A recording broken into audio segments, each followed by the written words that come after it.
Shanti, Shanti, Shanti. May the Divine Being look over us lovingly as a mother and father. May the Divine Being support and nourish us as a mother and father. May we have the strength and skill to study together the art of spirituality. May no misunderstandings arise amongst us. Om, peace. Peace, peace be unto us and to all beloved beings everywhere. So welcome everyone to our Wednesday evening study of Swami Vivekananda's Jnana Yoga. We've made quite a bit of progress over the months. We're now on chapter 10. This was delivered in London on the 5th of November, 1896. And the title is The Freedom of the Soul. The Freedom of the Soul. You could say this is Swami Vivekananda's favorite topic. The freedom. Freedom of the soul. No limitation. The Katha Upanishad, which we have been studying, was written much later than that to which we now turn, the Chandogya. The language of the Katha is more modern, and the thought is more organized. In the older Upanishads, the language is very archaic, like that of the hymn portion of the Vedas, and one has to wade sometimes through quite a mass of unnecessary things to get at the essential doctrines. The ritualistic literature about which I told you, which forms the second division of the Vedas, has left a good deal of its mark upon this old Upanishad, has left a good deal of its mark upon this old Upanishad, so that more than half of it is still ritualistic. There is, however, one great gain in studying the very old Upanishads. You trace, as it were, the historical growth of spiritual ideas. In the more recent Upanishads, the spiritual ideas have been collected and brought into one place, as in the Bhagavad Gita, for instance, which we may perhaps look upon as the last of the Upanishads. You do not find in the Bhagavad Gita, for instance, which we may perhaps look upon as the last of the Upanishads, you do not find any inkling of these ritualistic ideas. The Gita is like a bouquet composed of the beautiful flowers of spiritual truths collected from the Upanishads. But in the Gita, you cannot study the rise of the spiritual ideas. You cannot trace them to their source.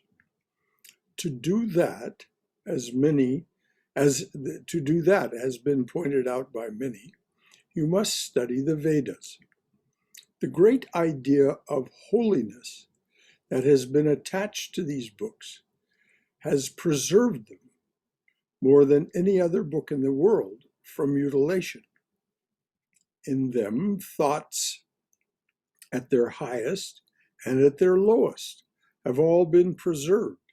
The essential and the non-essential, the most ennobling teachings and the simplest matters of detail stand side by side, for nobody has dared to touch them. Commentators came and tried to smooth them down and to bring out wonderful new ideas from the old things. They tried to find spiritual ideas in even the most ordinary statements. But the texts remained, and as such, they are the most wonderful historical study. We all know that in the scriptures of every nation, of every religion, changes were made to suit the growing spirituality of later times. One word was changed here and another put in there, and so on. This probably has not been done with the Vedic literature, or if ever done, it is almost imperceptible. So we have this great advantage. We are able to study thoughts in their original significance, to note how they developed, how from materialistic ideas, finer and finer spiritual ideas are evolved until they attained their greatest height in the Vedanta. Descriptions of some of the old manners and customs are also there, but they do not appear much in the Upanishads. The language used is peculiar, terse, mnemonic, in other words, meant to be remembered, meant to be memorized. The language used is peculiar, terse, mnemonic. The writers of these books simply jotted down these lines as helps to remember certain facts, which they supposed were already well known. In a narrative, perhaps, which they are in a narrative, perhaps, which they are telling, they take it for granted that it is well known to everyone they are addressing. Thus, a great difficulty arises. We scarcely know the real meaning of any one of these stories because the traditions have nearly died out, and the little that is left of them has been very much exaggerated. Many new interpretations have been put upon them, so that when you find them in the Puranas, they have already become lyrical poems. Just as in the West, we find this prominent fact in the political development of Western races, that they cannot bear absolute rule, that they are always trying to prevent any one man from ruling over them, and are gradually advancing to higher and higher democratic ideas, higher and higher ideas of physical liberty.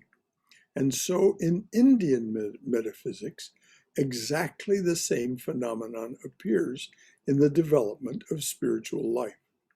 The multiplicity of gods gave place to one God of the universe, and in the Upanishads, there is a rebellion even against that one God. Not only was the idea of many governors of the universe ruling their destinies unbearable, but it was also intolerable that there should be one person ruling this universe. This is the first thing that strikes us. The idea grows and grows until it attains its climax. In almost all of the Upanishads, we find the climax coming at the last, and that is the dethroning of this God of the universe. The personality of God vanishes. The impersonality comes. So Rudra and Shiva are replaced by Brahman. That's what he's getting at. That's what he means here. This idea of Rudra, which is an early name of Shiva, and then later Shiva replaces, the name replaces Rudra, and the personality becomes much more well formed, but it is still the ruler of the universe. So this idea he's saying the personality of God vanishes, the impersonality comes. So in the Vedanta, or the Upanishads as they developed, you find these older ideas of the ruler God, by whatever name, being replaced by Brahman, which is impersonal. And anyway, the Swami will go on. But that's what he's getting at. The personality of God vanishes, the impersonality comes. God is no more a person, no more a human being, however magnified and exaggerated, who rules this universe, but he has become an embodied principle in every being, immanent in the whole universe. And of course, this is the idea of Brahman, the eye of the eye, the ear of the ear, who bids a human being speak, and so on. All these are ideas that come forward in the Chandogya I was just quoting from.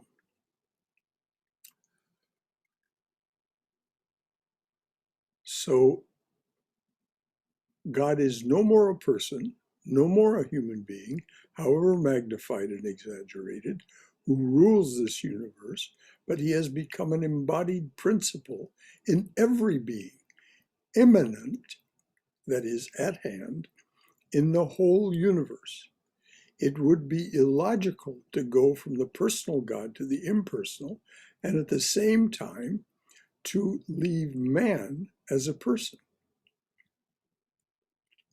So the personal man is broken down, and man as principle is built up, the Atman. So Brahman becomes, in the individual human being, the Atman. So it would be illogical to go from the personal God to the impersonal, and at the same time to leave man as a person. So the personal man is broken down, and man as principle is built up.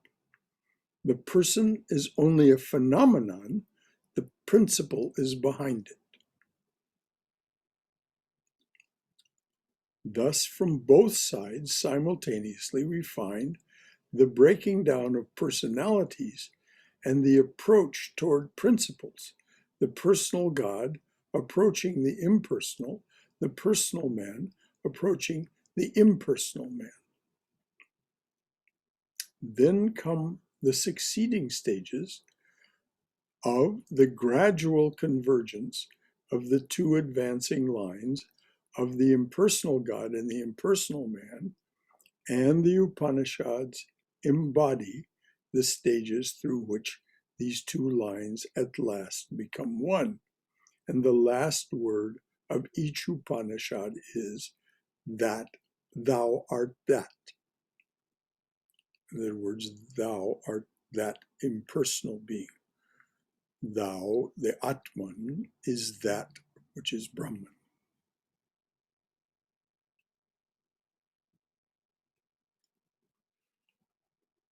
So we've covered quite a bit of ground rather quickly.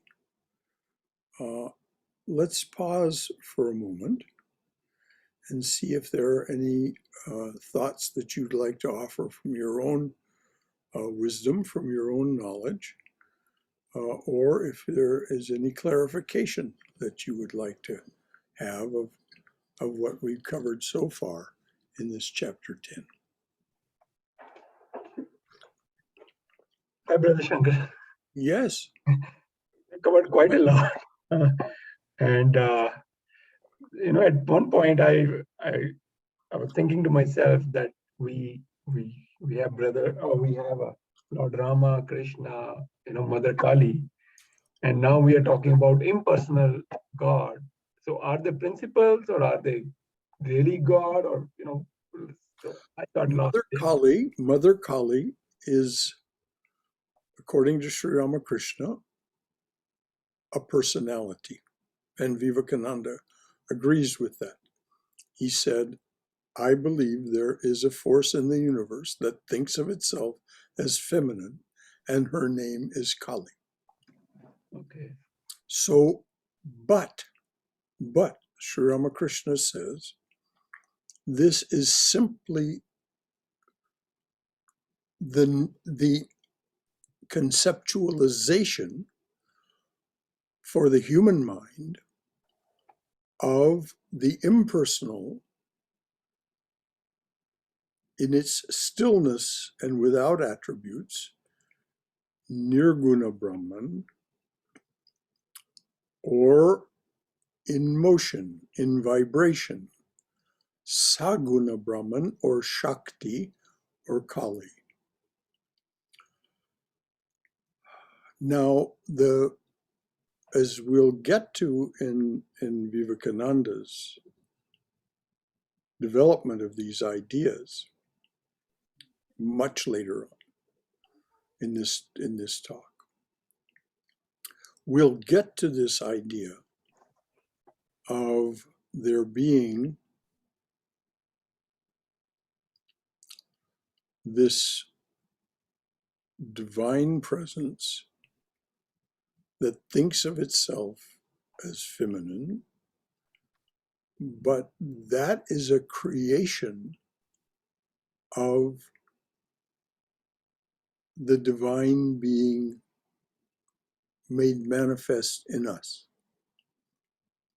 We want to share this experience of being, and so we have created as that, we have created a being that will do that for us.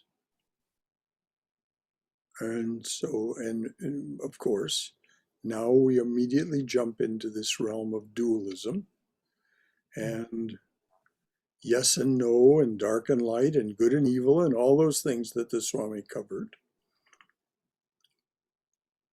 And it is confusing. It's meant to be confusing. If we weren't confused, the game would be over for us. So another word for the confusion is ignorance. We created a situation in which we, the divine being in these manifold forms, we became all of these forms which are necessarily ignorant of the game in which they're engaged, mother's sport, as Sri Ramakrishna calls it.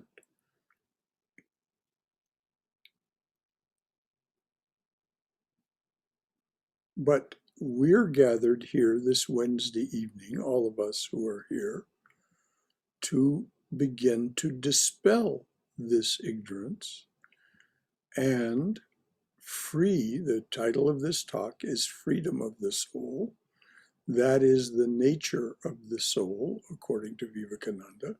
So this immanent, this God at hand,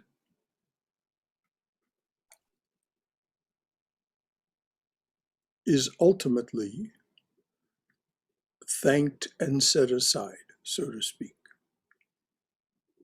Or actually, it's much more poetic than that, which you can read in the last 4 pages of Swami Vivekananda's Raja Yoga. Thank you, Somesh. That was a very good point. Anything else from anyone?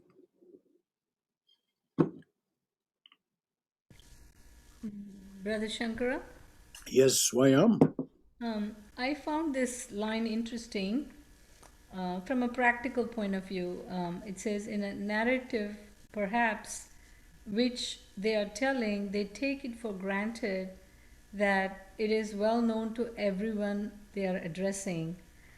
Going back to my own, early days of medical career, so the talks, lectures would be just the topic, and the speaker would assume that, I guess, everybody was at a certain level, and not everything that the speaker said was uniformly applicable to the audience. But as the continuing education evolved, they actually made where the brochures would say who's the target audience, the specific points that it's addressing. They would take surveys to see, okay, what is it that you want the speaker to address.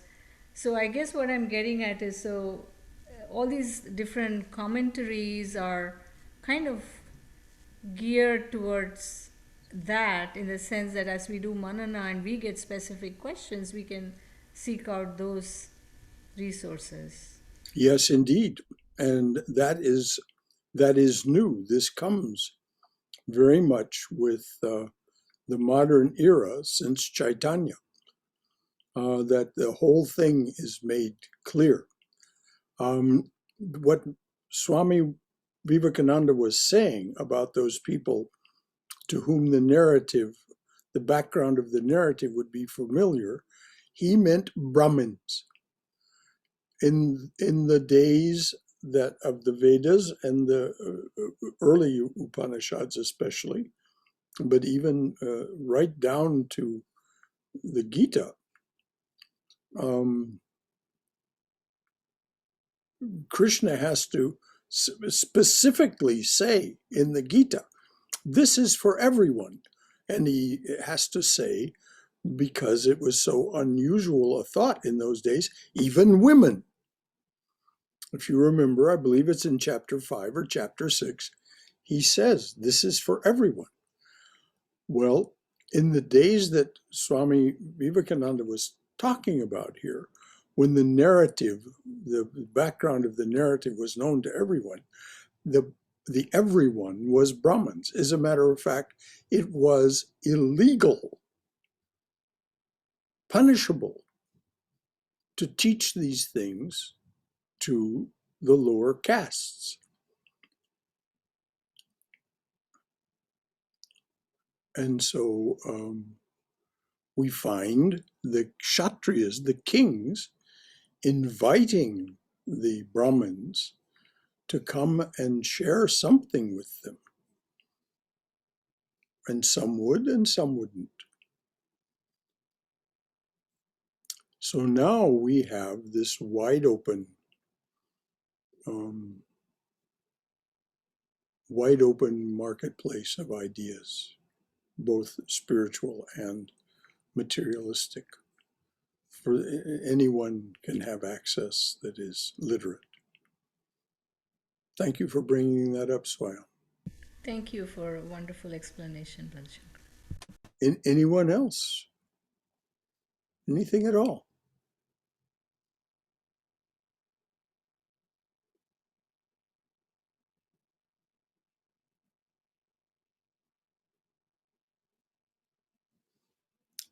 So Swami says, and the Upanishads embody the stages through which these two lines at last become one, and the last word of each Upanishad is thou art that, what's said in one way or another. There is one eternally blissful principle, and that one is manifesting itself as all this reality. This is Nirguna Brahman and Saguna Brahman. One eternally blissful principle, unchanging, infinite, all those words. That's Nirguna Brahman, Brahman without the gunas, and then manifesting itself as all this reality, Saguna Brahman, Brahman with attributes. Then came the philosophers. The work of the Upanishads seems to have ended at that point. The next was taken up by the philosophers. The framework was given them by the Upanishads, and they had to fill in the details. So many questions would naturally arise. Taking for granted that there is but one impersonal principle which is manifesting itself in all these manifold forms, how is it that the one becomes many? It is another way of putting the same old question, which in its crude form comes into the human heart as the inquiry into the cause of evil and so forth. Why does evil exist in the world, and what is its cause? But the same question has now become refined, abstracted. No more is it asked from the platform of the senses why we are unhappy, but from the platform of philosophy. How is it that this one principle becomes manifold? And the answer, as we have seen, the best answer that India has produced is the theory of Maya, which says that it really has not become manifold, that it really has not lost any of its real nature. Manifoldness is only apparent. Man is only apparently a person, but in reality, he is the impersonal being. God is a person only apparently, but really he is the impersonal being. And of course, this is extolled at length by Vashishta in his teachings to Rama. He said, when all this seemed to come into being, nothing really happened. There was only a vibration of consciousness, and it doesn't in any substantial way exist. Now, Shankara tried to put a good bit later, as Swami says, the philosophers. Shankara was a philosopher. Shankara tried to explain it more so that we could understand this. I mean, it's very hard for us to accept and understand the idea that what we're experiencing is not real, that it is just a vibration of consciousness and there's no reality to it really at all. So Adi Shankaracharya added to this and said, it has a relative reality. It is a superimposition. There is a reality, but because of our ignorance, our self-created ignorance, self capital S, self-created ignorance, we impose a relative reality on it. And of course, the classic metaphor is coming across a coiled up rope in the dark and thinking it to be a snake and reacting as if it's a snake. It isn't as if there's nothing there. Something is there. The rope is there. Our projection, our misconception, our superimposition is to make that rope a snake.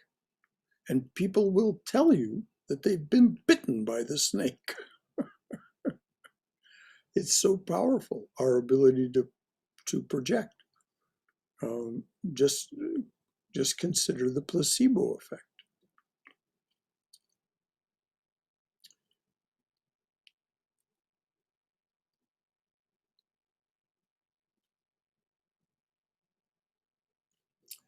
Manifoldness is only apparent. Man is only apparently a person, but in reality, he is the impersonal being. God is a person only apparently, but really he is the impersonal being. So any thoughts from your own experience or wisdom about this, or any questions about where the Swami's headed here?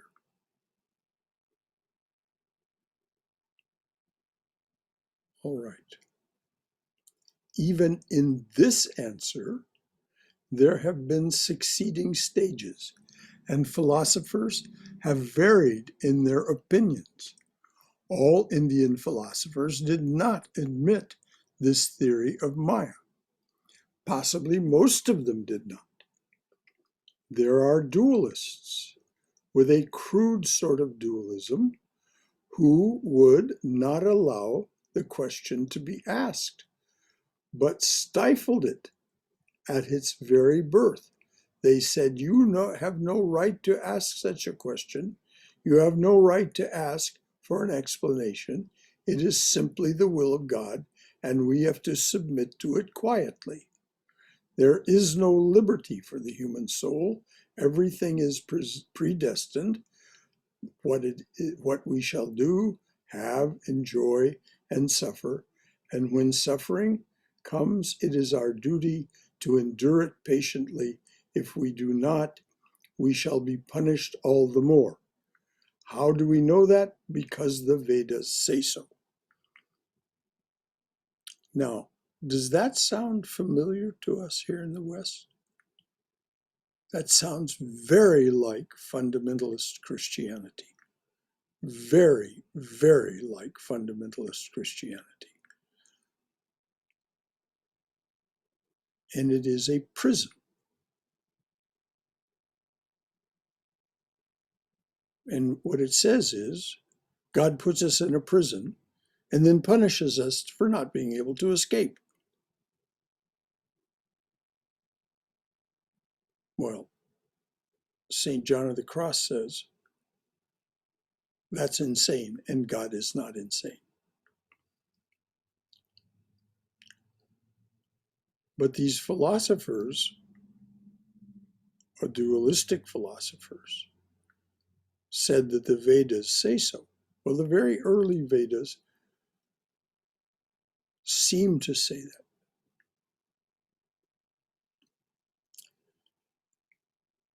So the Swami goes on.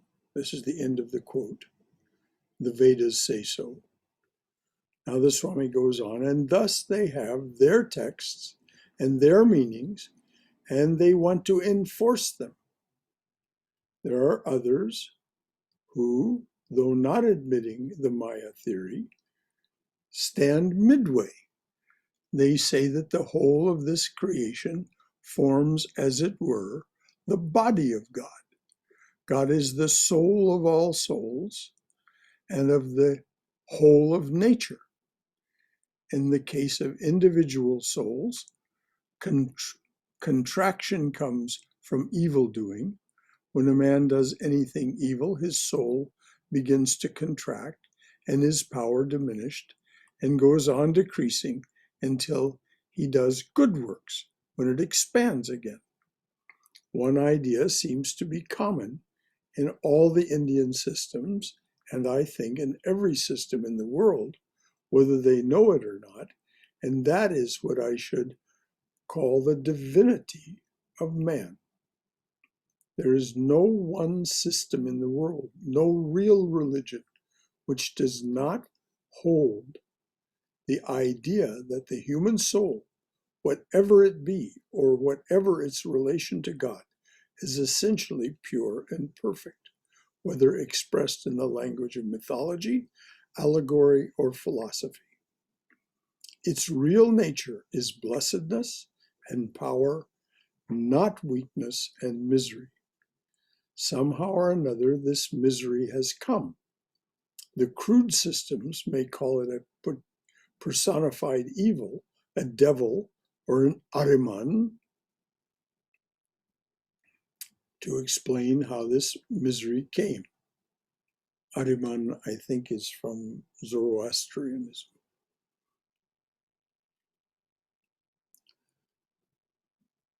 And is a very, the contest between good and evil, between Ariman and Zoroaster, I guess, is at the heart of that. So that's why the Swami quotes that. So they may call it a personified evil, a devil, or an Ariman to explain how this misery came.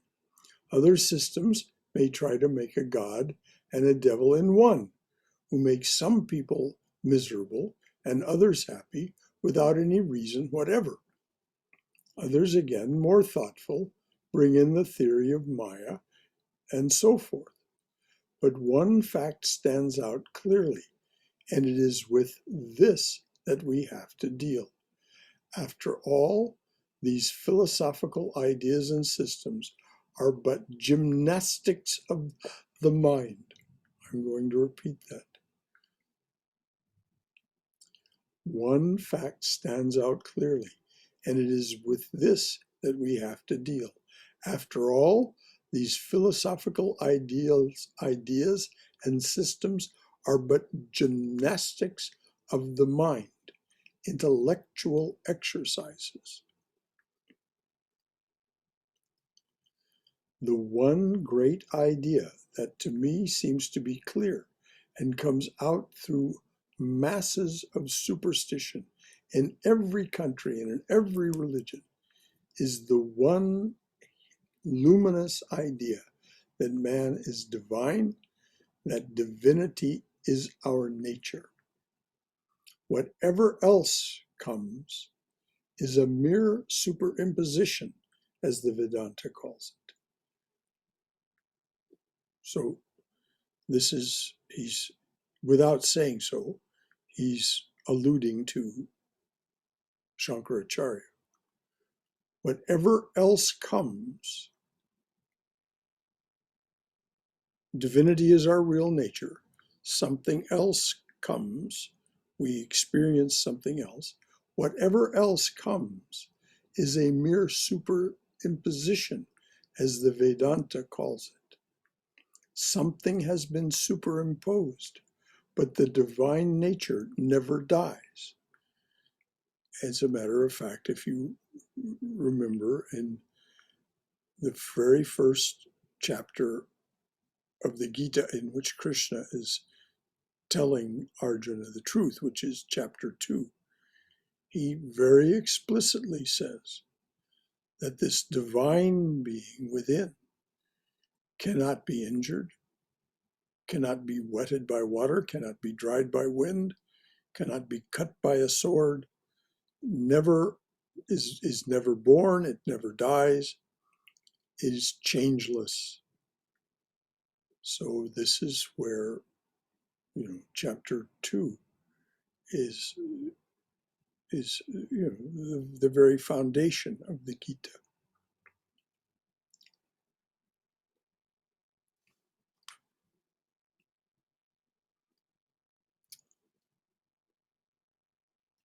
So the Swami's going to take off again here. Any question or comment at this point? Anything from your own experience or wisdom? Anything from that needs clarification?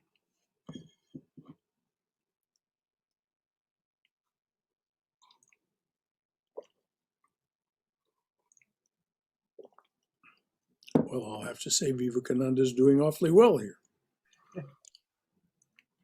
Something has been superimposed, but the divine nature never dies. In the most degraded as well in the most saintly, it is ever present. It has to be called out, and it will work itself out. We have to ask, we have to ask, and it will manifest itself. What is it we have? What does it mean we have to ask? we have to begin to say, this life of the senses, this life of the 5 organs of action and the 5 organs of perception is too limited. I know there's something beyond. So we begin to go on the quest. And so here we are on a Wednesday night, by our very presence, asking to hear Vivekananda's answer. We have to ask, and it will manifest itself. We get the cues from as to how that manifestation will occur from Vivekananda, and like this. It has to be called out, and it will work itself out. We have to ask, and it will manifest itself. The people of old knew that fire lived in the flint and in dry wood. The people of old knew that fire lived in the flint and in dry wood, but friction was necessary to call it out. So this fire of freedom and purity is the nature of every soul and not a quality, because qualities can be acquired and therefore can be lost. The soul is one with freedom, capital F. The soul is one with freedom, and the soul is one with existence, capital E. So the soul is one with freedom, and the soul is one with existence, and the soul is one with knowledge, capital K. The Satchidananda, existence, knowledge, bliss, absolute, is the nature, the birthright of the soul, capital S, and all manifestations that we see are its, capital I, are its expressions. Dimly or brightly manifesting itself. Satchidananda, existence, knowledge, bliss, absolute, is the nature, the birthright of the soul, and all the manifestations that we see are its expressions, dimly or brightly manifesting itself. Even death is but a manifestation of the real existence. Birth and death, life and decay, degeneration and regeneration are all manifestations of the oneness. That's what was being said when it was mentioned earlier, that we are doing this. We as that divine being. We are manifesting all of this. All of this, what the Swami says, birth and death, life and decay, degeneration and regeneration are all manifestations of the oneness. So knowledge, however it manifests itself, either as ignorance or as learning, avidya and vidya, we have both.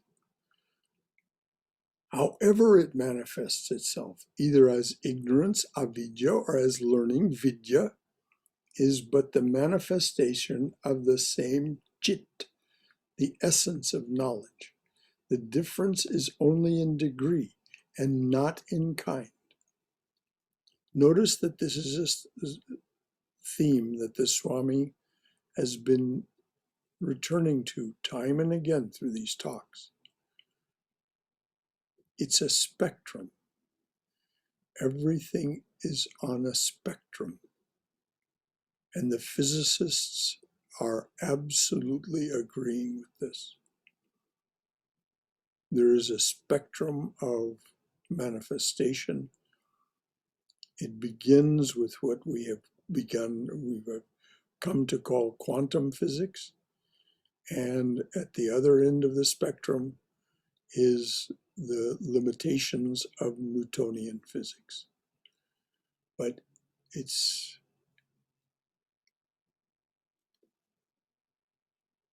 It's a spectrum. No difference in anything but degree of manifestation. The difference in knowledge between the lowest worm that crawls under our feet and the highest genius that the world may produce is only one of degree. Let me repeat that. This is because there is only one substance of which all manifestation is made. And this is this principle that he was talking about earlier, this impersonal principle. The difference in the knowledge between the lowest worm that crawls under our feet and the highest genius that the world may produce is only one of degree and not of kind. The Vedantan thinker boldly says that the enjoyments in this life, even the most degraded joys, are but manifestation of that one divine bliss, the essence of the soul. The Vedantan thinker boldly says that the enjoyments in this life, even the most degraded joys, are but manifestations of that one divine bliss, Ananda, the essence of the soul. This idea seems to be most prominent in Vedanta, and as I have said, it appears to me that every religion holds it. I have yet to know the religion which does not. It is the one universal idea working through all religions. Take the Bible, for instance. You find there the allegorical statement that the first man, Adam, was pure, and that his purity was obliterated by his evil deeds. And afterwards, I'm sorry, I seem to have lost the thread here. You find there the allegorical statement that the first man, Adam, was pure, and that his purity was obliterated by his evil deeds. Deeds afterwards. I put something in.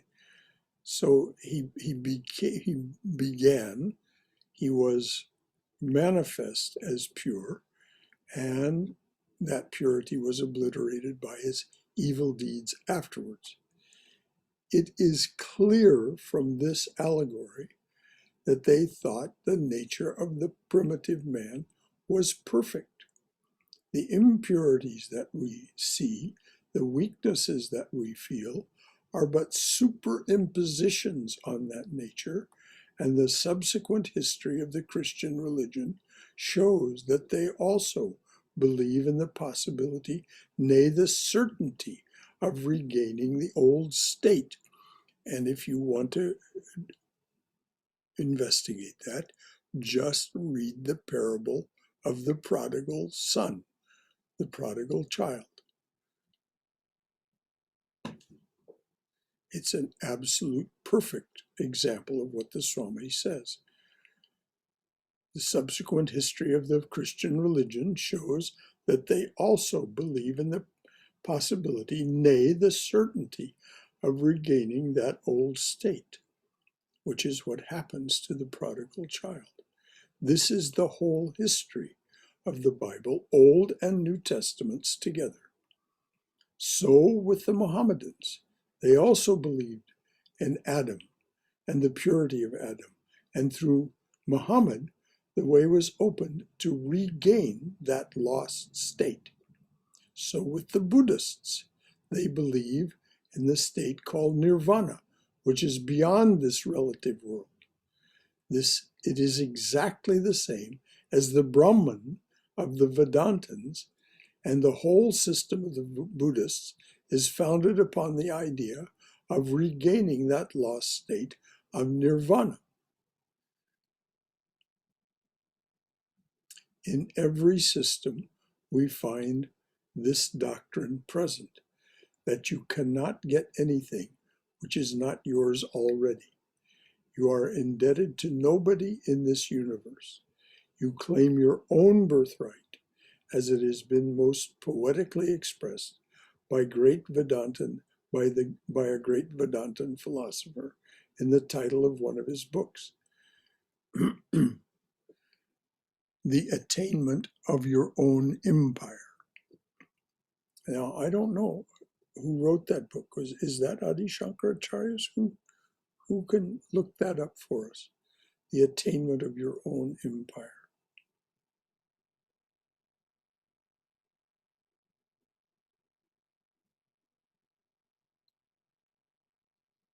That empire is ours. We have lost it and we have to regain it. The Mayavadin, however, says that this losing of the empire was a hallucination. You never lost it. This is what Vashishta says to Rama. This is the only difference. So before we track too far along, it's just 8 minutes left in the hour. Anything at all from your own wisdom, from your own life, from your own spiritual experience that you'd like to contribute or offer, or anything that you would like to ask in the way of clarification.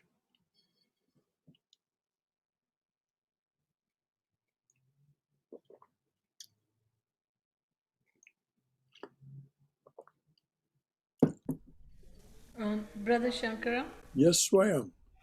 could you explain what he means or could have meant by this sentence that even death is but a manifestation of that real existence? Well, Sri Krishna explains it very, very well in chapter 2. Death seems to us so important. He says, no, it's nothing more than casting off an old garment. That which wears the garment is absolutely unchanged, except by it had the experience of being in that garment, that action and experience suit, five organs of action, 5 organs of perception, the field and its knower, as chapter 13 of the Gita. So death is it's incidental. He says if you're the vector you're on indicates that you'll take a new body, that will happen. It will happen automatically. So there'll be rebirth. And he says it's just as natural as it can possibly be. So death is nothing extraordinary. Brother Shankara, Yes, dear. So good to I hear from you, Divya. thank you. I'm sorry I've been away from this class for a couple of weeks. I was just thinking about this whole question of freedom. That we don't have to go seeking it.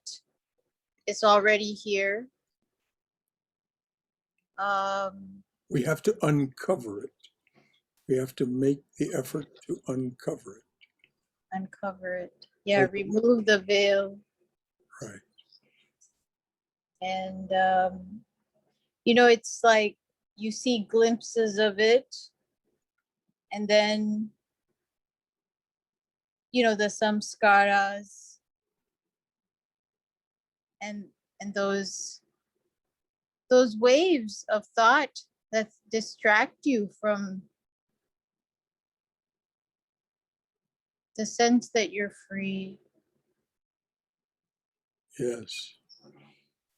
Wordsworth, Intimations of Immortality, and Mhm. The world is too much with us, late and soon, getting and spending, wasting of our powers. Yes. But then it's like you kind of, well, first I guess you could reason and you can say, no, well, why am I so attached to this? You start asking questions of that, whatever it is. And suddenly you come back and you find that that is impermanent. Yes. And it's like, I mean, it's so, I don't know what else to say except that it's such a simple thing. And yet, I mean, it's like the, whatever it is, anxiety or fear or, Well, that's all there in the limbic system of the brain. Anxiety and fear, the desire to be safe, the desire to be careful, all that's there. And then along with that, there's this left brain cortex that is very good at explaining everything and feels very self-righteous about the fact that it has been capable of getting us this far, of keeping us safe and keeping us successful and so on and so forth. And so why are you tinkering with things? I mean, this is the what we rehearse in our mind. And it refers to its experiences of the limbic system, saying, see, there are these dangers, and I'm doing my best to keep you safe from them. And why are you tinkering with all of this? And the answer has to be, well, thank you very much, and I appreciate very much what you have done and how well you've done it. But I have a sense and I have some knowledge that lets me know there is something beyond. And so that's why that poem, Intimations of Immortality by Wordsworth, is such a beauty. I mean, just, we get these hints and allegations that there's something more.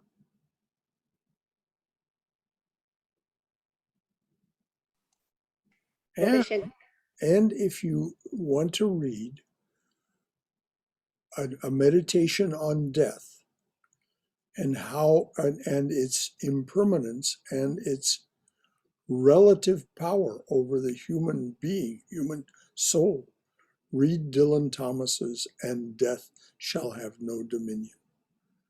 And Death Shall Have No Dominion by Dylan Thomas. You can find it online.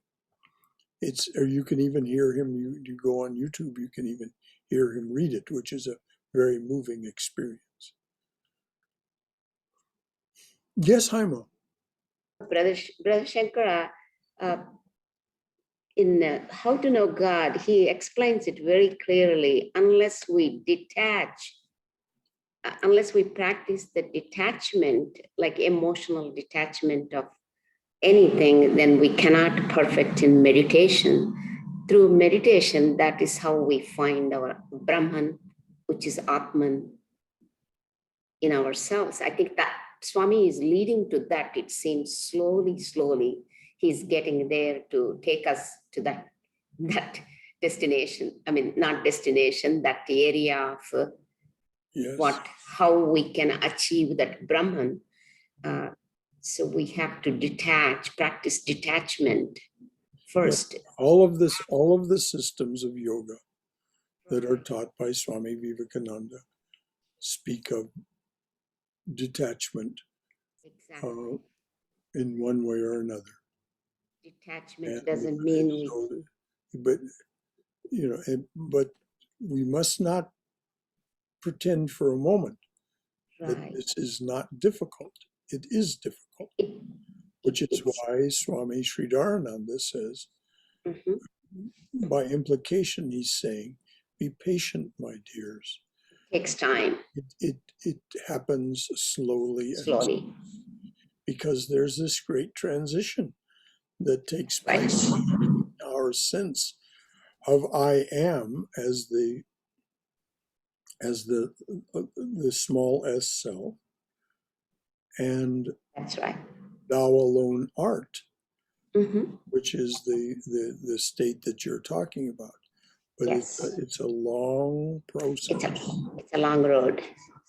of and this will be talked about in the middle of July: self-discovery, self-actualization, self-realization. These three phases. Swami also talks that realization is the religion. Realization is religion. Mhm. And everything else is only a preparation. And what we are doing as a congregation, reading books, discussing, this is all setting the ground. He talks about that. And we are only setting the ground. And then actual self-realization is religion. That's what he said. That's definitely what the Swami says, but That's what Swami said. we mustn't impose that on anyone. Sure. Everyone here We have to find on our own, I think. is unique and will Yes. find their own Exactly. guideposts and their own teachers that speak to them. That's what he says. Obviously, there are a number of us who like to come together to hear Swami Vivekananda. Mhm. And so we'll pick it up next week with the phrase, the sentence that starts, although all the systems agree so far that Mhm. we have the empire and so on. That's where we'll start next week. Any final thoughts from anyone? Thank you. Thank you, Brother Shankara. And Brother Thank you, Shankar, Brother Shankar. Oh, Yes, Somesh. just my personal observation that I went to various religious congregation, and how Swami Vivekananda put it, that whether we call it purity in the soul, whether we call it nirvana, whether we call it Brahman, it's in every religion. And one of the things I made very peace with this is that uh, how he brings every religion together. Because in my previous, wherever I went, it was more about, this versus that, and nobody, brought it together. So and it brings a lot of peace in me that, that's what they said, that's what one said, the other said, it's what they said, but there is a lot of commonality in all everybody said. Well, Somesh, thank you for for that reflection on your own experience, and we're very glad to have you among us. We're listening to Swami Vivekananda and doing our best to grasp what it is that he's saying, because there's a sense that it will be beneficial to us. Mm. So, but there's absolutely no compulsion from any direction about of the necessity of believing this. It is for us to take that which lifts us up, if indeed it does lift us up. And so the fact that we continue to return here on Wednesday nights is some indication that we're finding something here. And that's so joyous. So thank you. So we'll close with this. Yes, dear. Yesterday we were talking about refuge, taking refuge in God. Yes. So it brings to my mind that the three grace or graces are human birth, access to guru, and even interest in the spiritual. The life. first is human birth. The second is desire for liberation, however you may phrase that. And third is the access to the teachings. Yes.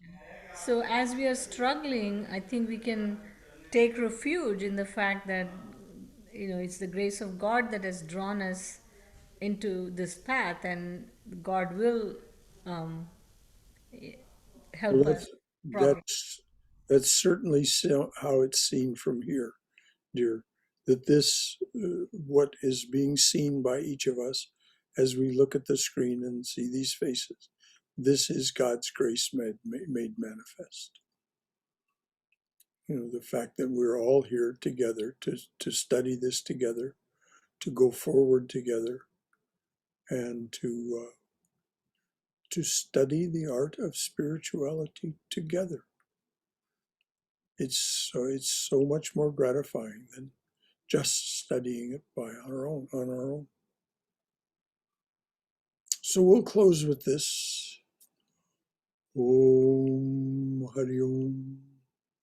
Om Sato Ma Satkamaya. Tamaso Ma Jyotirgamaya. Mrityorma Amrutangamaya. Abir Moiti. O dearly beloved Lord, lead us from this place of relentless noise and endless change to thine abode of silence, serenity, and peace. Lead us from darkness and ignorance to the brilliance of thy wisdom and love. Lead us from death to immortality. Light us through and through. Light us through and through with thy everlasting, shining presence. Jai Shri Guru Maharaj Ji Ki Jai. Durga Durga Durga. May you be safe. May you be healthy. May you be cheerful. May you have peace of mind. Go forward in the loving and protective embrace of the Divine Being as our Father and Mother. So until the next time we meet, which could be as early as Saturday, or this coming Sunday for July 4th by Zoom or by physical presence in the chapel. We're going to meet for the first time physically. Anyone who would like to sing a song tour about Vivekananda, a song, anyone who would like to sing America the Beautiful, that would be absolutely wonderful. We have some songs that we'll hand out the sheet music to so that people will be able to sing in the congregation. Some Woody Guthrie songs and so on, or at least one Woody Guthrie song. And then, we'll proceed with our July. So good night to you all. Thank you, Brother Shankara. Thanks, everybody. Thank you. Good night to everybody. Hari Om. Hari Om, Hari Om. Hari Om. Hari Om. Hari Om.